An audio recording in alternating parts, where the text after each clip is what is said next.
Lincolnshire soil, but there are definitely hares to be had here.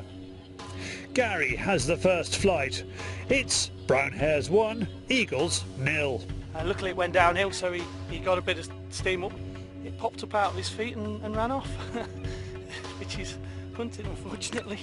The next drive flushes more hares. Unfortunately, Mark's youngster doesn't have the juice to keep chasing this high-speed quarry.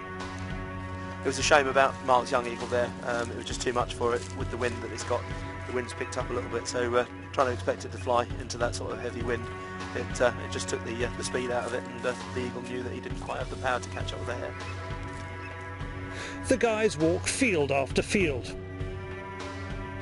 The hares at this time of year are properly match fit, so are really testing the birds. The most exciting flights of the day are in the afternoon. Roy spots a hare in its seat.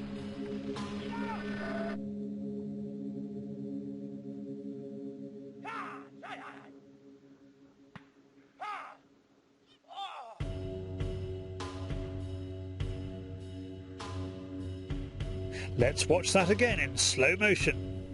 Roy's male eagle, Baby, chases down the hare, which at the last moment turns to face its pursuer. Incredibly, the hare judges to the nanosecond when Baby is going to commit. He spins up into the air, away from those razor-sharp talons, and makes his escape. When you see behaviour, they know how to avoid an airborne predator, or if they've run the gauntlet and avoided buzzards when they were a lot younger, when they were being predated upon as leverets. But whichever way round, they really do demand a lot of respect as a quarry. Next up for a decent flight is Gary's bird. The fur flies, but again the hare slips through his talons.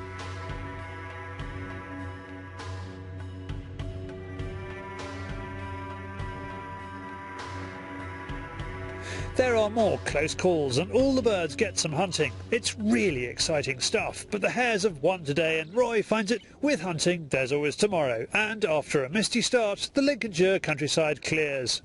Finally the eagles find their targets. Baby shows us how it's done. We spotted another hare in the seat and walked it up, and that ran perfectly, so it ran down the field and gave him a little bit of an advantage, and he made short work of that and cut into it.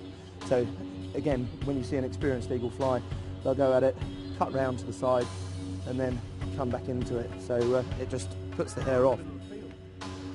On this second flight, the experience of a bird with 7 seasons under its wings is clear. Instead of